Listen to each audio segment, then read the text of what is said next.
يعني ولا لو سؤال على هذا سكت ما سكردين لكن هيلك waxa weeye abtiyaal badan inay u sameeyeen qaraabo iyo ummado kale oo u hirto Soomaaliya burburku markuu dhacay qof waliba wuxuu aaday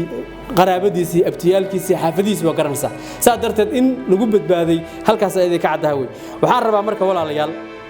dadka isguursanaya faa'iidada laga hadlayo waa dadka hadda isguursanayna waa ku socotaa dadka isqabo oo deganna way ku socotaa dadka kuwa kala doonayo reer haystana way ku socotaa waxaan rabaa inaan isla wadaagno walaalayaal dad badan oo waxa jira baraha bulshada ku jira qandaraasyo qaar soo qaateen aadina ogeyn in jinsiga Soomaaliya dunida laga tirtiraa la doonaya faqiir ha guursan risaala ka dambaysa qofku kaarku doona ku xirto dhageysta walaalayaal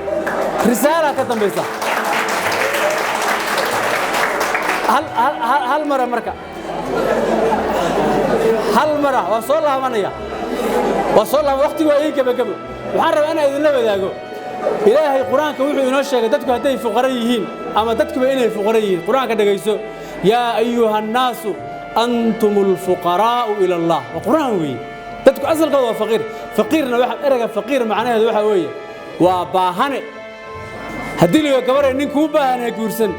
حاشا لله ويلو قبر كو باهنا غورسن ما سخونيسو erayga faqiir macnaheedu waa baahane baahiduna way tiro badan tahay cid hadda soo koobtay ma jirto anu caafimaad baa u baahanahay adigu cilmi baa u baahan tahay adigu awlaad baa u baahan tahay adigu amaan baa u baahan tahay adigu dhaqaalaha u baahan tahay adigu awlaad baa u baahan tahay hadda kulligan marka yaan la isguursan way meesha filim ka soo cad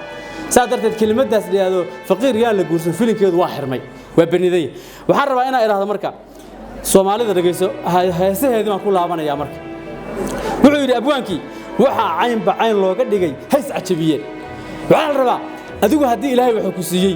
gabar aan wax lahayn soo dhis hadii gabar ilaahay adigu wuxuu ku siiyay damid aan wax lahayn soo dhis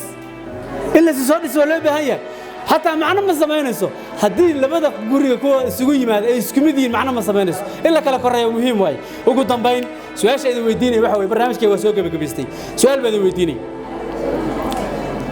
Soomaalidu waxay ku maamahdaa hadal beelada hadalka jawaabtiisa raba insha Allah inaad jawaabihiina aad ku darsataan waxay dhaheen guurku waa labo dhaxal karoor iyo dhaxan karoor aan ku celiyo adaka idinka ay fasiri doona waa ii dhamaatay guurku